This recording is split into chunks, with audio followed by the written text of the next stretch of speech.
Hello friends, Kalro School Halol presenting this video for standard 11th Commerce and Science English medium. Friends, today we are going to discuss about lesson number 4, Landscape of the Soul. This lesson is taken from the book Hornbill. Friends, today what is there in this lesson? We have to discuss about that. Okay, let's see what is there in this lesson with the detailed explanation. A wonderful old tale is told about the painter हुडाउजी हुडाउजी करके एक painter था जिसके बारे में एक old tell मतलब एक पुरानी कहानी जो है वो बहुत ही फेमस है। वंडरफुल टेल मतलब बहुत ही वंडरफुल एक कहानी है हुडाउजी के। हुडाउजी कौन है? हुडाउजी was a name of a painter. ठीक है, हुडाउजी नाम का एक पेंटर था जिसके बारे में एक वंडरफुल कहानी है। Who lived in a 18th century, जो कहाँ कौन सी सेंचुरी में रहता था? 8th century, sorry not 18th, 8th century, 8वीं सदी में वो रहता था, 8th century. His last painting was the landscape commissioned by the Tang Empire Xuanzong. उसकी जो आखिरी पेंटिंग थी जो क्या थी? लैंडस्केप थी, जिसको बनवाया गया था। कॉमिशनेटेड का मतलब होता है जिसको ऑर्डर देकर बनवाया गया था। विद द ऑर्डर, जो किसने बनवाया था? टैंग का एक एम्पोरियर था जिसका नाम था जुआंगजो। जो जुआनजोंग नाम का एक एम्पायर था जिसने ये बनवाई थी। To decorate a palace wall, उसने इस पेंटिंग को क्यों बनवाया था? अपने पैलेस की वॉल को डेकोरेट करने के लिए। The master had hidden his work behind a screen so only the emperor would see it. ये जो मास्टर मतलब पेंटर जो था उसने इस पेंटिंग को हिडन मतलब छुपा के रखा था एक स्क्रीन के पीछे, एक पर्दे के पीछे, ताकि खाली एम्पायर ही, राजा ही उस पेंटिंग को देख सके। For a long while the emperor admire a wonderful scene. बहुत समय तक एम्पायर जो था, राजा था, तो राजा जो भी था वो इसको एडमायर करता था, इसकी तारीफ करता था। Discovering forest, high mountains, waterfall, cloud floating an immense sky, man on a hill, paths, bird in flight. तो एम्पायर जो था वो इसको देखकर उसकी हमेशा तारीफ करता रहता था, जिसके अंदर वो देखकर क्या क्या क्या चीज़ें उसके अंदर देखकर तारीफ करता था। तो वो डिस्कवरिंग फॉरेस्ट, जंगलों को देखता था, बड़े बड़े पहाड़ों को देखता था, वाटरफॉल को देखता था, क्लाउड्स को देखता था। क्लाउड जो थे वो बड़े से आसमान के अंदर चमक रहे होते थे, ये सबको देखता था। और उसके अलावा मैन, इंसान जो होते थे, जो पहाड़ी रास्तों के ऊपर से चल रहे होते थे, बर्ड जो होते थे वो आसमान में उड़ रहे होते थे। All this things are there in that drawing only. ये सारी जो चीज़ें थी वो उस ड्राइंग के अंदर थी, जिसको देखकर वो राजा जो था वो बहुत ही एडमायर करता था उस पेंटिंग को। Look sir, said the painter, painter उसको कहता था कि लुक सर, देखिए sir, in this cave at the foot of the mountain. वो उस पेंटिंग के अंदर एक केव दिखाता है, गुफा दिखाता है, जो एक माउंटेन के नीचे आई हुई है। फुट ऑफ द माउंटेन का मतलब क्या होता है? फुट ऑफ द माउंटेन का मतलब होता है माउंटेन के बिल्कुल नीचे साइड पे, उसके पैरों में एक केव थी। केव का मतलब होता है गुफा। Dwells a spirit, dwells a spirit मतलब आत्माओं की वो गुफा थी, बराबर, आत्माओं का वो घर था। The painter clapped his hands, और ऐसा बोलकर पेंटर क्या करता है? अपने हैंड को क्लैप करता है। And the entrance to the cave open, और उस केव का जो दरवाज़ा है, एंट्रेंस मतलब दरवाज़ा जो है वो क्या हो जाता है? ओपन हो जाता है, खुल जाता है। The inside is splendid beyond anything words can convey. और जैसे ही वो दरवाज़ा खुलता है तो अंदर का जो सीन होता है वो इतना स्प्लेंडिड होता है, इतना अद्भुत होता है कि हम उसको वर्ड के अंदर डिस्क्राइब नहीं कर सकते। इतना सुंदर दृश्य अंदर का होता है कि उस चीज़ को, उस सीन को वर्ड के अंदर डिस्क्राइब नहीं किया जा सकता है। Please let me show your majesty the way.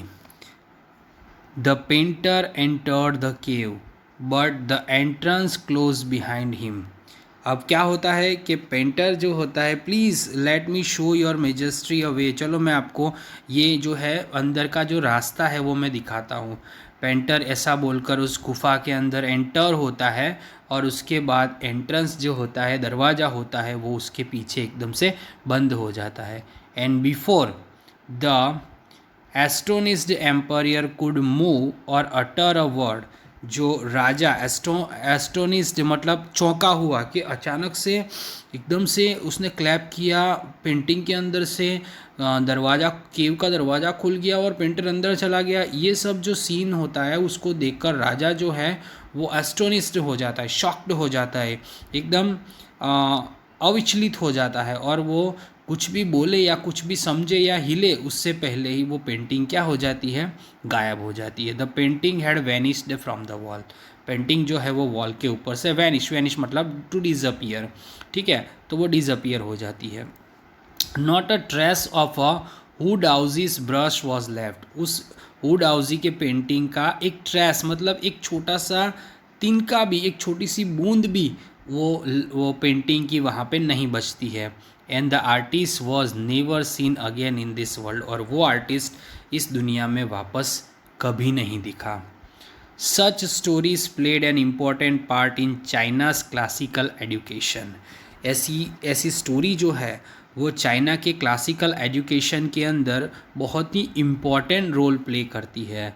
The books of the Chinese, the books of the Confucius and Zhuangzi are full of them, ये जो दो बुक्स का नाम है, ठीक है, एक है कन्फ्यूजियस और दूसरा है जुआनजी।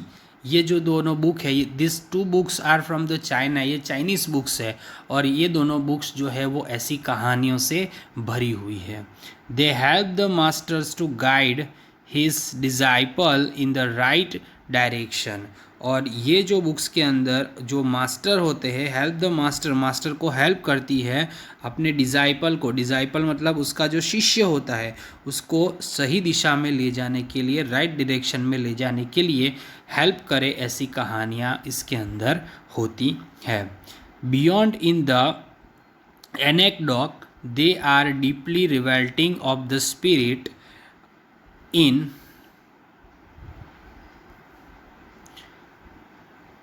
विच आर्ट वॉज कंसीडर्ड। अब यहाँ पे क्या बताया गया है, beyond the anecdote they are deeply revealing, ये जो कहानी है, ठीक है, ये जो इमेजिनेशन है, ये जो सीनरी है, वो उसके अलावा क्या बताती है, उसके अलावा जो आर्ट है उसके बारे में बताती है। आर्ट जो है उसकी खासियतों के बारे में बताती है कि क्या उसकी खासियत है, किस तरीके से वो फेमस है, क्या चीज़ के लिए वो फेमस है। कॉन्ट्रास्ट दिस स्टोरी और another famous one about a painter who wouldn't draw the I of a dragon he had painted, ठीक है। इस कॉन्ट्रास्ट दिस स्टोरी, इस स्टोरी की कंपैरिजन, कॉन्ट्रास्ट का यहाँ पे मीनिंग क्या लिया जाएगा, उसकी कंपैरिजन करने के लिए एक दूसरी फेमस स्टोरी है। जो एक पेंटर था, वो पेंटर कभी भी एक जो ड्रैगन बनाता था, ड्रैगन की जो पेंटिंग बनाता था, उसके अंदर उसकी आँख नहीं बनाता था।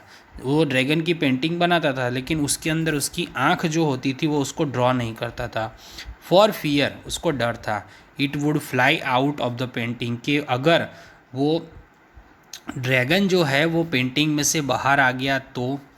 With an old story from my netting Flanders that I find most representative of the western painting, यहाँ पे राइटर क्या बताते हैं कि फ्लैंडर्स दैट, फ्लैंडर एक जगह का नाम है जहाँ पे ये जो पेंटिंग होती है, जो वेस्टर्न पेंटिंग, वेस्टर्न कंट्रीज़ की जो पेंटिंग होती है उसको वहाँ पे ज़्यादातर रिप्रेजेंट किया जाता है। तो यहाँ पे पहली जो स्टोरी थी वो, और ये दूसरी स्टोरी ड्रैगन वाली। अब यहाँ पे थर्ड स्टोरी एक दी गई है। In the 15th century entrapped a master of blacksmith called, एक एंटरैप्ट का मतलब क्या होता है, एक जगह का नाम है जहाँ पे एक मास्टर ब्लैकस्मिथ मीन्स एक लोहार, ठीक है, लोहार जो होता है जिसका नाम होता है क्विंटन मिस्टीस, ठीक है, क्विंटन मिस्टीस करके एक क्विंटन मेस्टियस करके एक लोहार होता है। Fail in love with the painters daughter, जिसको प्यार हो जाता है एक पेंटर की लड़की से।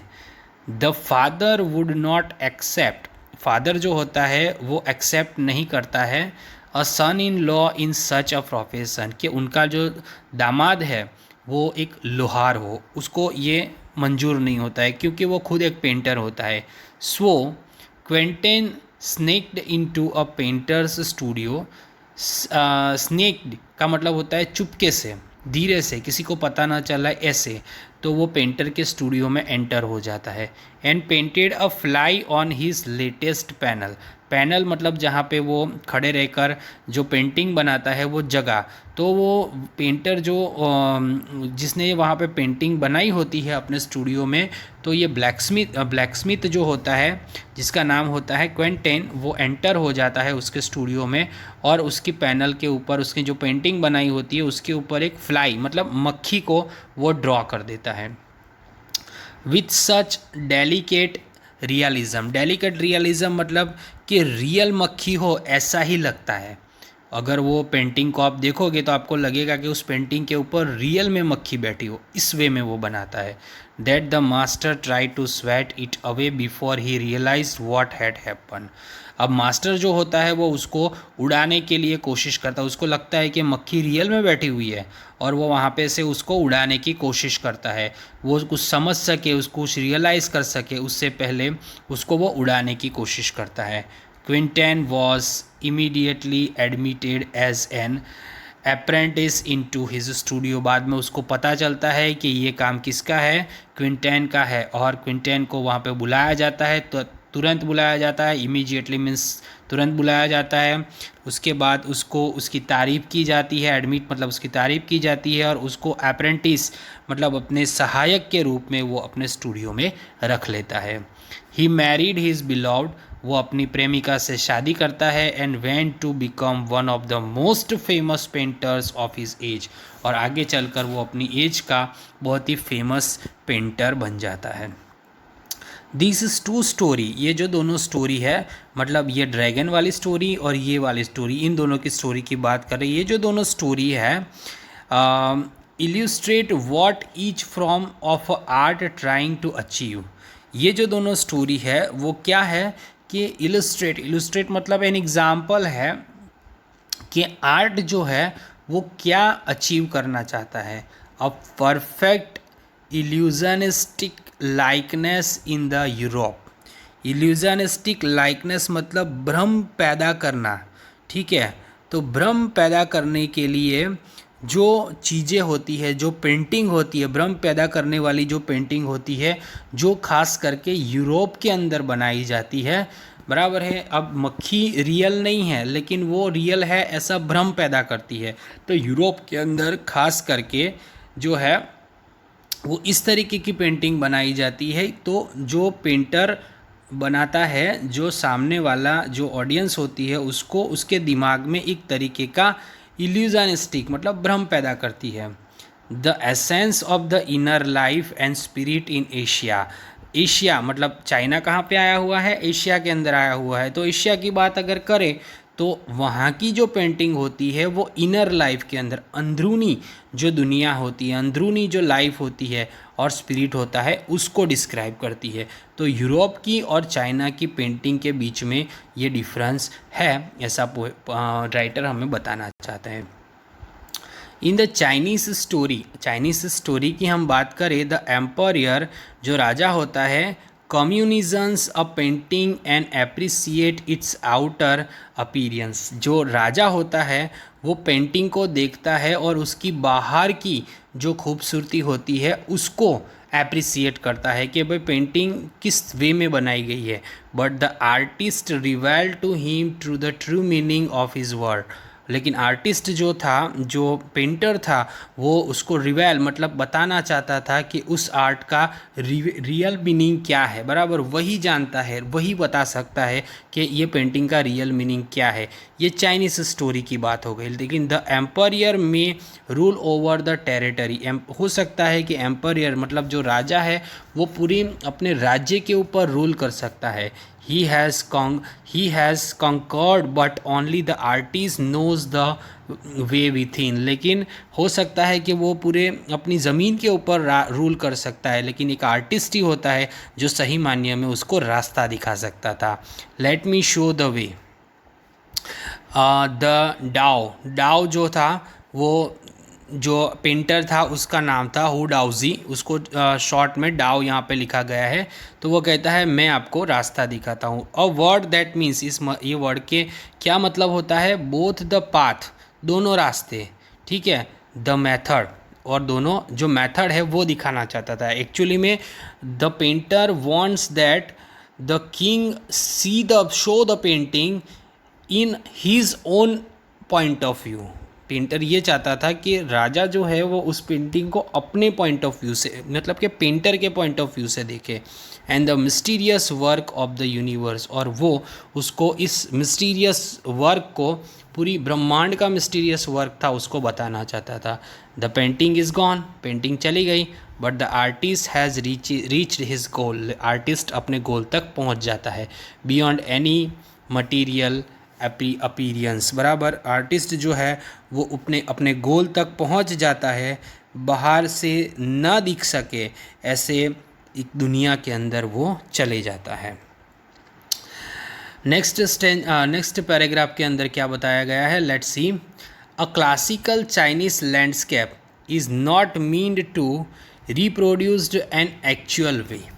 अब क्लासिकल चाइनीज लैंडस्केप होता है, इज़ नॉट मीन्ड, इसका मतलब ये नहीं होता है कि रिप्रोड्यूस मतलब दिखना, एक्चुअल व्यू मतलब एक्चुअल जो रियल में जो है वो उसके अंदर नहीं दिखता है। As would a western figurative painting, जैसे वेस्टर्न की फिगरेटिव पेंटिंग में दिखता है। वेस्टर्न की फिगरेटिव पेंटिंग में एक्चुअल व्यू दिखता है, जो होता है वो रियलिस्टिक दिखता है, और चाइनीज़ के अंदर इल्यूज़म मतलब एक भ्रम क्रिएट किया जाता है। Whereas the European painter wants you to borrow his eyes and look at a particular landscape exactly as he show it।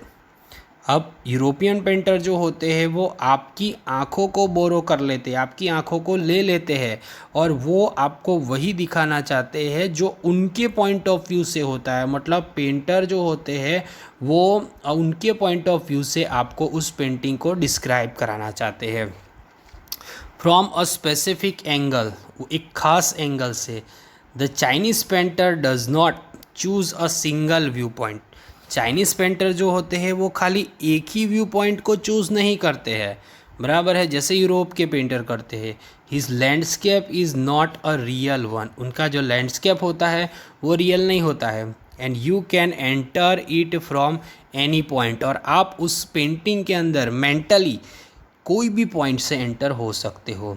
Then travel in it, और उसके अंदर ट्रैवल भी मेंटली ट्रैवल कर सकते हो कि क्या जो सीनरी ड्रॉ की है, क्या माउंटेन है, वो मेंटली आप उसके अंदर ट्रैवल कर सकते हो। The artist creates a path for your eyes to travel up and down. Artist इस वे में उस पेंटिंग को क्रिएट करता है, इस वे में उसको रास्ता बताता है कि आपकी जो आंखें हैं वो ऊपर नीचे होकर पूरे पेंटिंग के अंदर क्या करती है, ट्रैवल करती है। देन बैक अगेन, और वापस से आ जाती है।